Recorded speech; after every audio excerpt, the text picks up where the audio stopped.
Adding page numbers to a document is quite easy utilizing master pages in Affinity Publisher.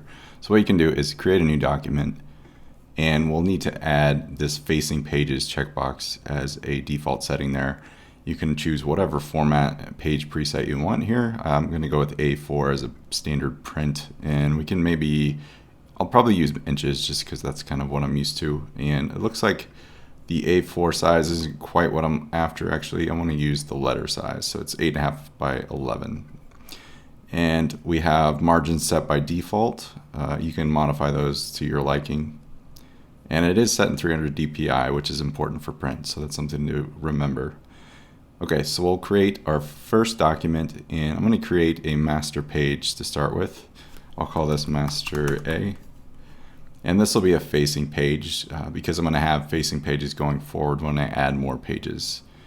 Feel free to set up your own custom margins here as well as bleeds. Great, so with our master in place, we can add more pages at this time. I'll use our master page called master A in this dropdown, and then we'll add, say, 5 more. And we'll assign it to insert after the first page. Great, so you'll see in our preview over here we have page 1, 2, 3, 4, 5, and 6. So what we can do is add page numbers to each of these, and it'll be dynamic. So we can always update this, and it'll update as we add pages, which is great. So to do this, you can access that from the text panel. And we'll first need to actually grab a text frame and create a block on our document there. And feel free to nudge that into place. I'm going to use the margin as a guideline for this document in particular. Yours might vary.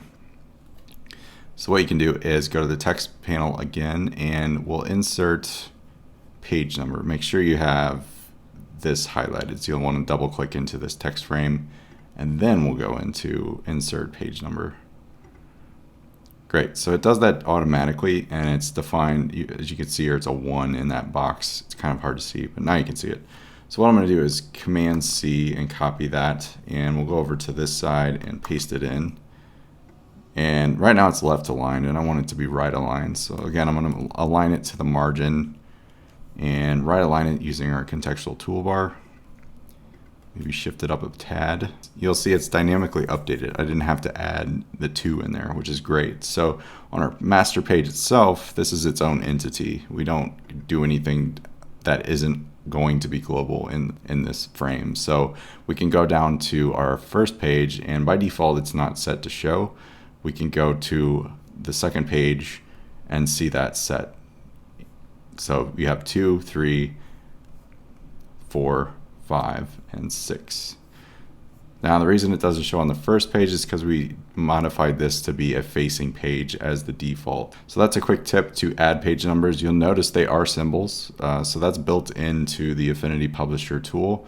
Symbols are a global thing that's available in Affinity Photo and Designer as well. So it's a neat coexisting thing that's happening in between all these apps, which is making things very compatible going forward. So I'm looking forward to seeing more with this app and just what it can do.